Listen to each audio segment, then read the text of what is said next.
Good morning and welcome to episode 3 of the Confessions of a Yarn Addict podcast. Thank you very much if you have watched the previous episodes and you're back for more, and welcome if you're new, if you've just found us and you're a new subscriber. I hope you will hit subscribe below and also give me a thumbs up for this episode. I am new to podcasting. I'm not new to YouTube. I've done loads of tutorials on YouTube, but I am new to podcasting. So thank you very much. I'm recording in my office again. I'm trying to find out what would be the best place to record. There is a bit of an ugly cardboard box back there, which is my knitting machine, which I'm hoping to actually make room for soon. I'm trying to clear out one whole unit, which is kind of behind me here, next to the. I'm trying to work out how to point next to where my camera is. I'm trying to get rid of a whole unit. Getting there. Still got about half of it left to clear out and try and find some space for, and I'm not quite sure where to put that, but anyway. So I have some stash acquisitions to show you. I have some finished item to show you, and I have a new cast on to show you and some progress on a couple other cast ons. So let's start with the stash acquisition first. So Knit with Attitude, which is a yarn shop in London. Can't remember where they are, somewhere in the east of London. It's actually run by a Norwegian lady, Maya, who's lived in London for a long time. It's called Knit with Attitude. I'll put their link below. They had a 20% off sale last week, so I got some yarn which I had knitted with before. So this is Växbo Lean Gun, which I'm assuming is Swedish. Yeah, Swedish, because it's www.vaxbolin.se, and SE is for Sweden. So Växbo Lean Gun, it's a pure linen yarn. It's about a 4-ply weight. It has 420 meters per 100 gram. I actually used it last year for my candy cane shawl, which I did in that same grey and a hot pink. I'll put the link to the candy cane shawl below if I remember. So I saw this colour and I thought that's beautiful. It feels quite rough when you first touch it, but it softens up beautifully when you start wearing it. And I love wearing it, especially on days when it's not too cold and I just want something a bit lighter around my neck. So I got that colourway, and then I was trying to look for another colour that went with it, and I ended up with the silver grey that I got to go with the hot pink for candy cane, because I think they look perfect together. I was going to take a lace weight project, like lace weight yarn, with me to Spain at the end of August, but I'm thinking about taking these two because it's linen. It'll feel quite nice and cool, and I think I'll easily find space for that in my suitcase. So that's what I'm thinking about taking to Spain with me. And then I also got a skein of Garnstud. So Garnstud is a Norwegian company. Garn is Norwegian for yarn, and I'm assuming Swedish for yarn as well, because this is called lean garn, so linen yarn. So Garnstud is a Norwegian company. It's a company that actually employs refugee women to hand dye yarn. I think it's a bit of a sort of social project, teaching the Norwegian, helping them to integrate, things like that. I don't think Norway is a very friendly country to come to as a refugee. Apologies to any Norwegians who are watching this who find this offensive, but there is a lot of racism in Norway, and a lot of hostility, I think, towards refugees. Is it worse anywhere else? Possibly not. Immigration from non-white countries is relatively new in Norway. When I was growing up in the 70s and 80s, there weren't that many non-white immigrants in Norway. Started to really sort of come in the 80s, probably. So which is why I think Norway might be slightly more. I used to think Norway is a little bit more racist than the UK, but with the whole Brexit saga of the last 3 years, I don't know. There's a lot of racism in the UK as well. I mean, the recent discussion of racism in the knitting community, I think racism is probably a problem everywhere, which is a bit sad. But I think integrating into Norway as a refugee woman or as a refugee person of colour is probably really quite hard. And Norwegian is not a very easy language to learn either. And if you speak English, most people will speak English, but people also expect you to make the effort to learn Norwegian if you're going to live there. So otherwise they get a bit funny, I think. If you're Norwegian and you find this offensive, I apologise. I'm not saying all Norwegians are racist. I just think I haven't lived in Norway for 29 years, but I do go back every couple of years, and that's just my experience when I've been back.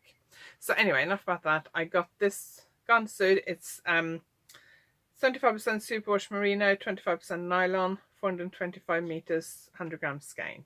I'm actually thinking about doing hand warmers with this. I do have some other garn suit yarn in my stash, which is actually here, I think.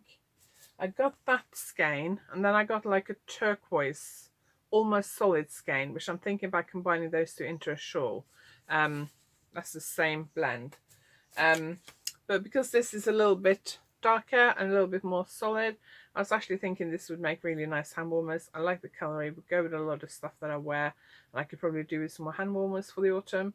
I was thinking when we go on holiday at the end of August to take 2 pairs of socks, because I tend to knit socks a lot on the beach and when we travel, but I might take a pair of socks and a pair of hand warmers, or 2 pairs of socks and a pair of hand warmers, because the hand warmers would be like quick, easy knitting, small knitting on the beach.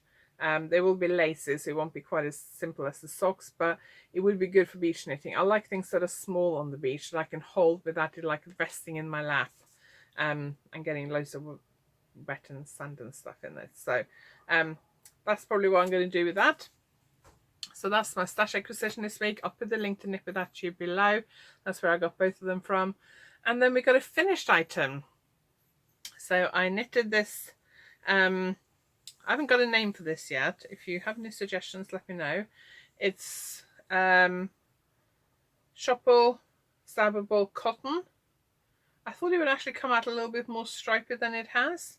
I really like the colour. It's got sort of like a dark purple, like a dusky kind of greyish purple, charcoal grey and pink in it. And I really like it. It started, hang on, where did I start? Started up here and then it grew sideways. It's kind of a cross between an asymmetrical peaked triangle with some short rows and some other shaping. I actually blocked it and I filmed a little short clip of it blocking, so I'm actually going to add that after I finish talking about it so you can see the shape better. And as I say in the video, when I blocked it, the end was a bit funny. Right at the end was a bit, the shape just went a bit off. So I actually ripped out quite a few rows yesterday, and then I re-knitted, I think it was probably just this last bit. Can't remember now. Yeah, re-knitted this last bit, did some short rows, and then added a picot cast off to the edge. So really like it. I haven't photographed it yet, so I'm going to have to fold it up really carefully, but I'll add the video of the blocking video now so you can see what it looks like. So I finished my new shawl and I blocked it, and I thought I'd just show you how it looks like, what it looks like. It starts over in that corner there, and it's just the standard sideways asymmetrical peaked crescent type shape. And then we got some short rows here, so you can see this bit is wider than it is up here. Then it goes straight, then we've got another short row wedge here, and then it goes straight for a bit. It's got some sort of swirly stuff going on here. This was a little bit of an experiment. Then at the end I got some decreases, and then something went a bit funny right on the end, which is hanging off my table. I'd hoped that this bit here would go straight, but it's gone down, so I'm actually going to unpick this back to about here and then re-knit it. But I didn't notice that till I was blocking it. But other than that, I really like it. It's gonna be something I'll wear as a scarf, I think. I love the colours, and I can't wait to see what it looks like when I wear it. Okay, so I hope you enjoyed that little explanation and blocking video from the that new shawl, which hasn't got a name yet. So if you have any suggestions, let me know. So to show you first what's on my needles. So this is the same as I was doing last week. I've added a few rows to it. I haven't done a lot on it, but I did devote a bit of time to it last night. I also put it on my dress form last night to see how big it was, because it's a bit difficult when it's bunched up on a short needle like that. So I put it onto a really, really long needle knitted around onto this really long needle, hung it on my dress form to see how long it is, measured it because it was easier when it was hanging on my dress form, worked out how much longer I needed, and I need probably about another 15 centimeters, which is another 3 repeats of the pattern repeat. And since then, oh, I've only done 3. I thought since then I've done a few more rows. I've only done 3 rows. I obviously did it just before I went to bed last night. I've done 3 more rows since then. They're not a lot.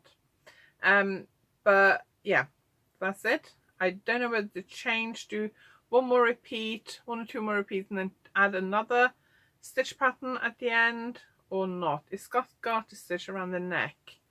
Hang on, there we go. So I probably will add some garter stitch at the bottom just to match the neckline, but I don't know. So that's still on the needles. Oh, and I just dropped, the needle I'm using is quite short, and I just dropped a few stitches off my needle, which is not good, especially when you're doing colour work. When you do colour work, if you drop a stitch and it unravels and you have to pick it back up again, you have 2 strands at the back, so you've got to make sure you pick up the right colours, so you don't really want to do that. But the needle is quite short, so the stitches are bunched up quite close, which means I've got to be a bit careful because they do fall off the end quite easily. So that's still on the needles. I'm really determined to try and finish this week, so I'm trying in the evenings to like focus on knitting on that. And then let's show you my socks first. So this is what I was knitting yesterday when that Norwegian lady came up to talk to me. I've done a few more rows on this, not a lot. A few more rows. It's got about, let's see how many rows I've done. Probably about 10, 15 more rows to do on the foot. I can't remember. I'm using my Aventura sock pattern with an afterthought heel, so you can see here, can you see a thin yellow line there? That's where I'm going to unpick and do the afterthought heel. I'm doing the alternating rib stitch pattern. So my Aventura's sock pattern has choice of 2 stitch patterns, this alternating rib and a garter rib one, choice of 2 afterthought heels and 2 toes, and a choice of top down or toe up. So I'm doing top down for this one. I normally do toe up, but I decided to do top down for a change. So all in all, the Aventura's sock pattern has 16 different options, and there is also an online course. I'll put all the links to that below. So I'm hoping to finish our sock soon as well. We're going to an event next week in North Cornwall in Wadebridge at the Royal Cornwall Showground called Creation Fest, which is a Christian festival. It's they do a lot of skateboard. It's a Christian music skating festival, really. It's really aimed at young people. And they do a big skate park there. There's loads of youth and kids stuff going on. And in the evening they have concerts with some of the best Christian bands around. For anything from fairly traditional worship music to more sort of rock, rapping, modern stuff like kids listen to. And I say that as an almost 50-year-old. And then in the morning, when all the kids and new stuff is going on, in the main marquee or the main hall, they have worship for and preaching for adults. So they do like 2 sessions, which is a long worship session to start with, and then 1 sermon or 1 talk, and then a break, and then another talk, and then a bit of worship at the end, which we really enjoy going to because we get to listen to speakers and listen to bands that we don't normally get down here in Cornwall. So I need something easy to knit, so I'll probably take my socks and see if I can try and finish those next week. But I'm also cast on a new project, and I'm hoping this will be fairly easy to knit. It is quite lacy, as you can see. I should have brought the swatch up. The swatch I've obviously blocked, so you can see the lace pattern a bit more. You can't see the lace pattern that clearly. If I pull it, yeah, you still can't. It just looks like loads of holes. I was actually going to kind of mock block it, which means pinning it out while it's on the needles. Either spraying it to wet it or just pinning it out to measure it. But I was going to actually spray it so that the pattern would kind of set, and I could show you, because when I took a photograph of it yesterday, it kind of just didn't look that great. But it's got these big double yarn overs in like diamond shapes. The yarn I'm knitting with is it's Zauberball Zauberball 100. I love the colourway. It's one of my favourite at the moment. I wish it had more purple in it. It doesn't have there will be purple again soon. I got some purple coming up soon, but it doesn't have a ton of purple in it. It's got a lot of green in it. I actually wish there was more purple in it. I have actually knitted with this yarn several times before. I've done shawl in the Zauberflower colorway, which Zauberflower is a slightly different version of the same yarn. I'll explain the difference in a minute. And I've also done a shawl in the shawl in the lace flower version of this colorway. So I'm knitting with Zauberball 100, which is a 100-gram ball. It has 400 meters. The colorway is 2365. So it's got 400 meters to 100 gram. They also do Zauberflower in the same colorway. This is 150 gram and 600 meters. So the thickness is the same. It's the same number of meters per gram, if you like. It's just this is bigger. Now in this one, the color repeats are longer, whereas in this one, the color repeats are shorter. So if you want something, say like a shawl or something, and you're worried that this might stripe a bit too much, then Zauberflower is a great alternative. And 600 meters is a really good amount for a shawl. I was actually thinking about taking a Zauberflower to Spain with me when we go, but I'm not sure if I will do. We'll see. And they also do it in lace flower, which is the lace weight version. So the lace ball, which is the lace weight version of this, has 800 meters. The lace flower, which is the lace weight version of this, has 1200 meters. For lace ball version has 800 meters, the lace flower version has 1200 meters. So the lace ball is 100 grams, the lace flower is 150 grams. So the flower version of the yarn has just got, it's bigger and it's got more meterage. Very, very popular at the shows I've done this year, and I really, really like it. So that's what I'm knitting. So I'm knitting with that one, the Zauberball 100. Starting to confuse myself now. So this is a rectangle so far. It's actually going to stay a rectangle. It's not actually a shawl. It's going to be a cardigan, a sort of open, edge to edge, loose fitting, very plain, simple shape cardigan. And it's going to be sideways. So I'm working on the back now, so the stripes will actually be vertical rather than horizontal, because I think that's more flattering. So yeah, I'm hoping to finish this before we go on holiday. Probably work on this a lot next week. At the event we're going to, Simon's got a week off next week, so I'm going to take a week off as well. We're also going to Cardiff for a couple of days, so we got to drive to Cardiff and back. So socks or that shawl will cardigan, I'll be alternating between those two, I think. And then if I finish the poncho, the colourwork poncho, I may cast on something else as well. Possibly another colourwork design, maybe a sweater, because I do have some colourwork pattern ideas for the autumn. Okay, so that's all that's on my needles. Let's see what else is on my list here. Okay, so coming up in August, I got a workshop at the Wool Palette in Plymstock in Plymouth, Devon, for the Beaded Lace Starlight mittens. So they're fingerless mittens, beaded lace ones. So you learn how to knit lace, how to add beads, how to knit in the round, how to do an afterthought thumb, how to shape the mittens, everything you need to knit those mittens. And you don't need to be an expert knitter to take part. You don't need to know any of those things to take part. You just need to be able to knit and purl confidently, and obviously cast on and cast off, and I will teach you everything else. So if you're interested in that, I'll put a link below.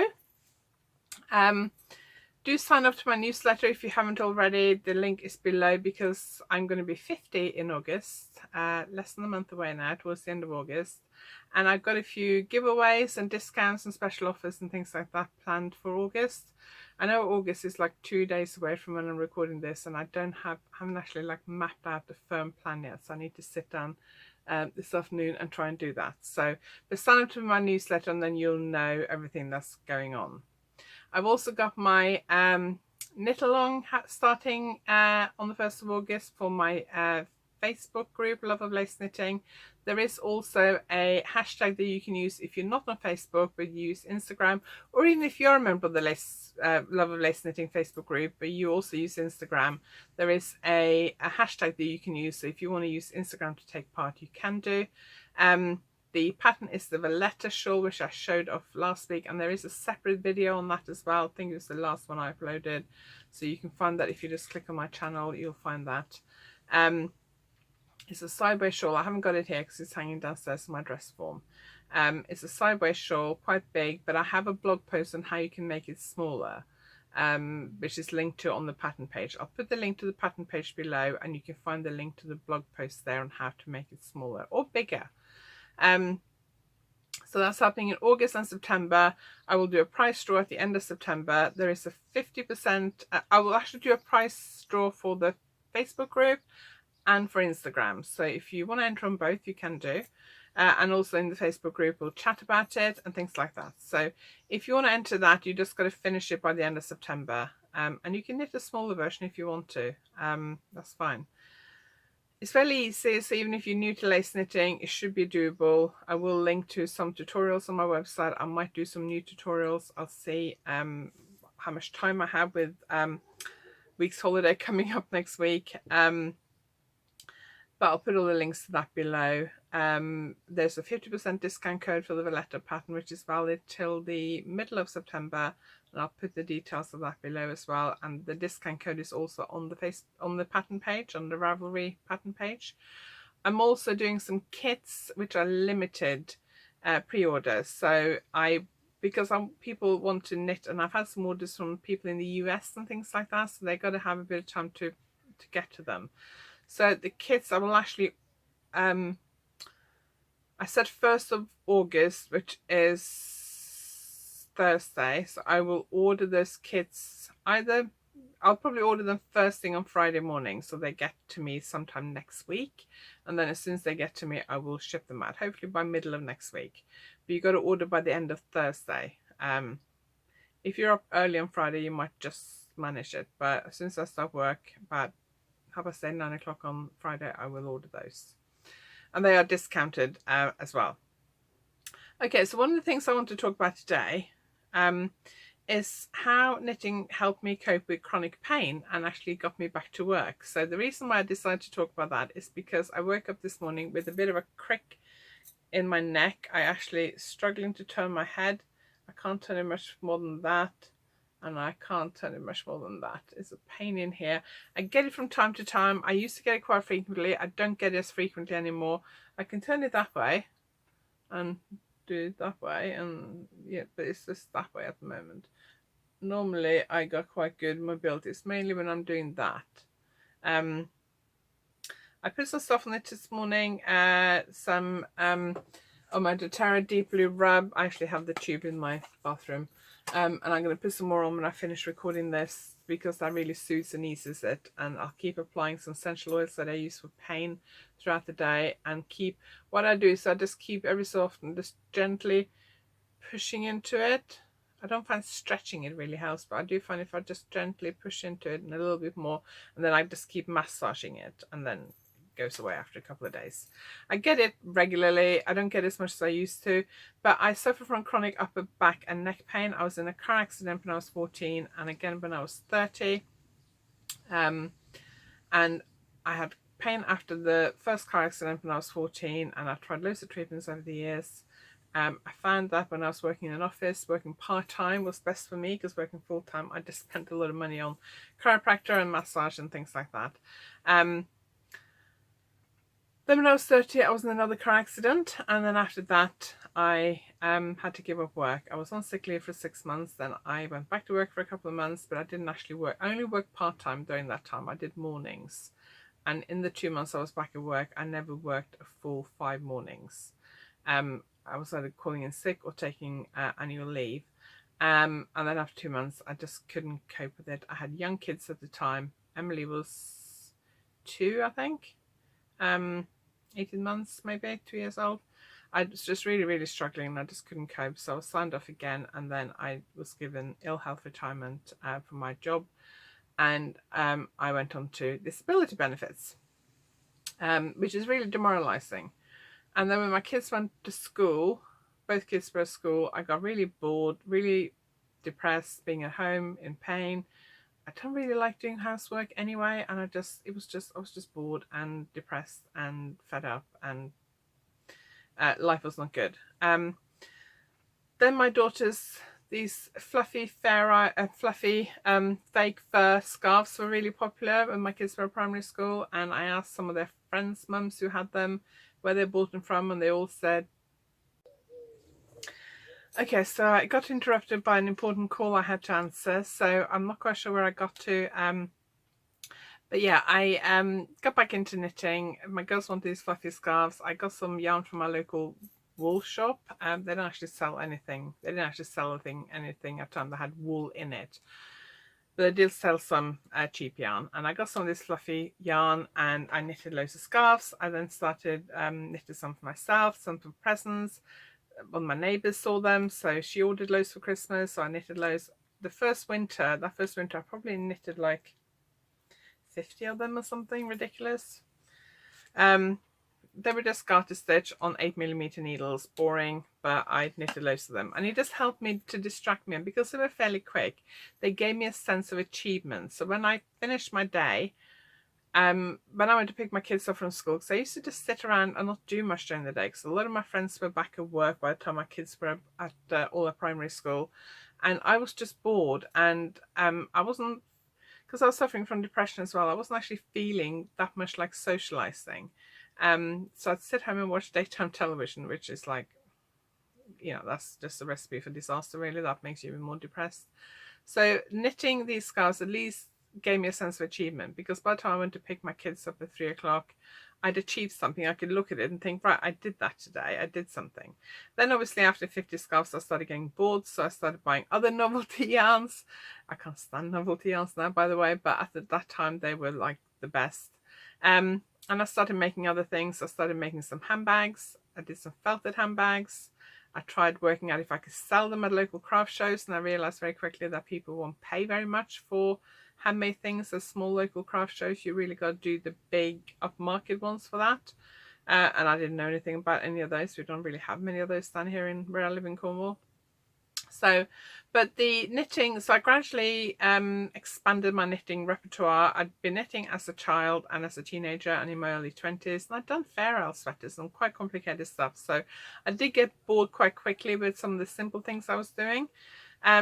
And then I started, we got a computer for the first time, and I discovered the online world, and I thought, okay, when people surf, because there's a lot of talk about people surfing the internet. This is probably back in the early noughties, mid noughties, yeah, probably.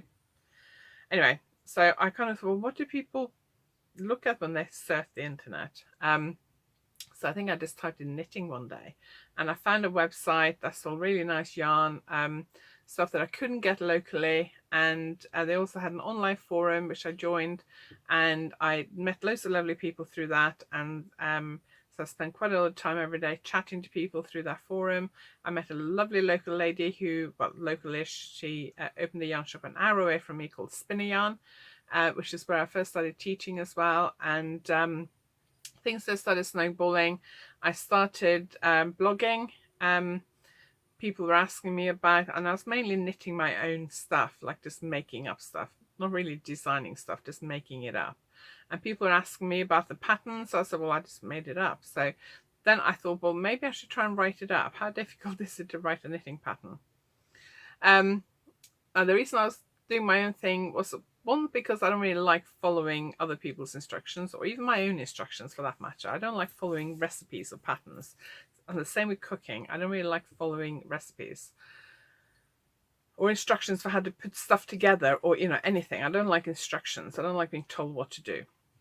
So and I couldn't understand English knitting patterns. My English was fluent, but I just didn't know the terminology. You know, I knew how to knit and purl. I just didn't know that what I did, the purling, was called the purl.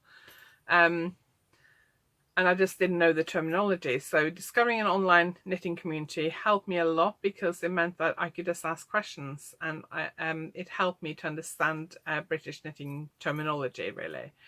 And then obviously discovering online websites where they had lists of translations and that kind of stuff helped as well. So long story short, I started designing. This online forum gave me the confidence to design and to share my patterns. This was before Ravelry, so it was very difficult to sell your patterns online, and I struggled to find somewhere I could sell them. I was trying to sell patterns on Etsy before they had like an automatic download thing. So if people ordered my patterns on Etsy, I had to actually email them manually. Luckily, I didn't get that many sales, so that was fine. And then Ravelry started, and I joined Ravelry. By back in the early days, and started selling my patterns through there. And then I got to know a local lady who was designing for a lot of the knitting magazines, called Tina Barrett, and she put me in touch with some of the magazine editors. I had actually already submitted a pattern to one online magazine, a British online magazine, which is no longer around, and I'm not going to mention the name because they went out up in a bit of a flame. It all went a bit wrong, so I'm not going to say who it was. But they had an online magazine. I submitted a sock pattern to them called Falling in Love. It was a Valentine's themed sock pattern which they published, and then I submitted a couple of shawl patterns which the editor asked if she could publish in the print magazine that she was starting. So that was my first print pattern, and then I met Tina locally, and she put me in touch with some other editors, including the editor of Let's Knit.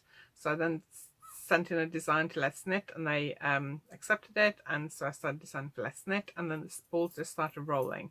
And Joyce, who started spinning yarn in Bobby Tracy in Devon, asked me if I could teach sock knitting, because she knew I knitted a lot of socks. I also ran an online sock knitting club, sock pattern club, like free sock pattern club, for a couple of years, where I designed a sock pattern every month. Problem is, when you start designing, people have to know about you, and if they don't know about you, they aren't going to buy a pattern. So people have to somehow find out about you, and that's the problem for most new designers, is how do people know you do what you do? And I thought a good way of doing that would be to get in magazines, and I also did this online sock pattern club, because I did design a lot of socks at the time.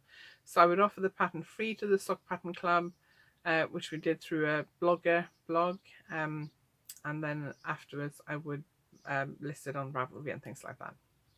So that's kind of how I got started designing. And then eventually I gained enough momentum that I could do this as a full-time job, and I came off incapacity benefit, and I started designing full-time and teaching full-time. The teaching snowballed. I did sock knitting, then Joyce asked me to do, I think I suggested that maybe we did continental knitting and then lace knitting, and then it just gradually snowballed from there. And I started teaching more and more workshops, and I started designing more and more for different magazines, and my pattern sales went up and all that kind of stuff. So things just kind of snowballed. But what I want to say was, knitting was what helped me feel a sense of achievement, and it helped me to get off antidepressants. I still get periods where I feel low, although they're less frequent now, a lot less frequent. But I think because I felt a sense of achievement, I did things every day. I did things that challenged me, but that weren't causing me a lot more neck and back pain. I could work at my own pace, in my own time. I didn't have to sit at a desk all day. I could do an hour and then go and sit down, lie down. When I first started designing, I was actually sitting in a comfy armchair we had at the time with a laptop on my lap, because that was the only way I could do it, because sitting at a desk caused me too much pain. And then as my kids have gotten older and home life has gotten easier because the kids got older, so less involvement for me, I was then able to move into my office and start working at a desk. But I do have to limit my time. Now I do sort of 1 to 2 hours most days, and then 1 to 2 hours, take a break, then do 1 to 2 hours and take a break. So I don't get as much done as other people do, and I still couldn't do an office job where I had to sit at a desk for 8 hours a day. You know, I do have to go and be able to sit down in an armchair or lie down on the floor at times. And there are days when my neck, I'm in a lot of pain and I can do less. And also teaching does aggravate the pain a lot and makes me really, really tired. So the day after teaching, I usually do a lot less work or take a day off. So I do have to be flexible. Pain is still there. It's just easier to cope with now. I've learned ways of coping with it. So I just want to say that knitting really helped me to get to grips and cope with my chronic pain, and helped me to get off disability benefits and back to work. It is very demoralizing to be on disability benefits for a long time. I'm sure most people who are on disability benefits will agree with that. And the problem is, if you can't find anything that you can do that will work with your disabilities or chronic pain or whatever it is you suffer from, then that makes it even better, because you feel trapped in it and you can't get out of it. And that is very, very difficult. And society, especially in the UK, there's been a lot of judgment by people who claim benefits long term. And a lot of people don't have a choice. There are people who can work because they can find something they can do with their problems. There are people who can't work. And, you know, I feel sorry for those people. But, you know, that's just life. And they need our help and support, not our judgment. So that's how I got into knitting. I enjoyed doing it, and I'm still doing it. So this is probably turning into a little bit of a longer podcast than I'd planned.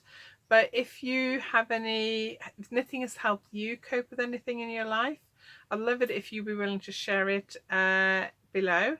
Or any other craft, you know, cross stitch, spinning, sewing, any craft really. If it's helped you deal with things in your life, I'd love it if you feel able to share that. If you don't feel able to share it because it's too personal, that's absolutely fine. So I'm going to finish off now because I need to walk my dog. I am running a giveaway. Last week's last week's podcast and this week's podcast, I said last week I would close it on 31st of July. I'm actually going to extend it to Friday 2nd of August. So I will try and do the draw over the weekend sometime, and then I will announce it in next week's podcast, announce the winner. Now, as I mentioned earlier, we've got a week's holiday next week, and we're not going away apart from a couple of days to Cardiff. But I won't be home as much, so I will try and record next week. I don't know when I'll record or when I'll be able to upload it, but I will try and fit in recording and uploading it. It's just the editing and everything takes so much time, so I'll try and fit that in next week, but I don't know which day. The giveaway is for a copy of my Easy Lace Knits book. I did a sort of flick through of this last week, so if you're interested in what's in it, you can just have a look at last week's podcast. But it's called Easy Lace, and the patterns are easy. On the back it says simple lace patterns, impressive results. Love the look of lace, but think it's too complicated for the average knitter? Think again. With this book, Anniken and Allis throws wide the door to lace for all knitters, utilizing simple, easy to learn lace patterns that fool the eye into thinking they're far more complex than they actually are. The patterns in this book are accessible to any knitter. Go ahead and give lace knitting a try. So there are instructions for how to work all the stitches, loads of other technique stuff, any unusual stuff, tips for making lace knitting easier. It starts with very simple patterns at the front, then it gets gradually more difficult as the book goes on. So the more difficult patterns are towards the back of the book. There are hand warmers, ponchos, sweaters, loads of shawls, scarves, blanket, loads of different things, a cowl, 20 designs in total. You can buy a signed copy from my website. If you already have this book, or if you prefer, you can have my Beaded Lace Knitting book instead. So if you prefer this book, or if you already have Easy Lace Knits, you can have the Beaded Lace Knitting book instead. This has 25 patterns, all beaded lace knitting. There are some easier ones, but I would say overall this is a more difficult book. It does also have the most difficult design on the cover. Not my decision, but they're both beautiful books. And if you like lace knitting, you should add them to your library. You can buy them on my signed copies on my website, and I will add a link below this video. So I'm going to finish now because I think I've talked for way too long. But thank you very much for joining me. Oh, by the way, to win the giveaway, all you need to do is comment. You can either comment on last week's episode or this week's episode, or both. If you want to comment on both, please do. You just need to leave a comment. Tell me anything, what you like about this podcast, what you'd like me to talk about in the future. Has knitting helped you deal with anything difficult in your life or any other craft? What do you like knitting? Just leave a comment, but make it more than one word. If you just do good or just one word, then I'm not going to include you in the draw. So do more than one word. And if your English is not your first language, it's not my first language either, although I have lived there longer than I lived in Norway, so maybe that's not a very good example. But if English is not your first language, don't worry, just write a comment. You have to write it in English, because if you write it in another language, I won't understand it, unless it's Norwegian and Swedish or Danish. I can understand those. But just write a simple comment. Your English doesn't have to be perfect. Mine wasn't when I moved here either. Okay, so thank you very much for watching. I enjoyed having your company this morning. I will leave links to all the things I've talked about below this video. Please subscribe if you've enjoyed it. I will try and make this a weekly thing, at least over the summer, and then we'll see how we go when we get into a very busy autumn. So thank you very much for watching, and I'll see you next week.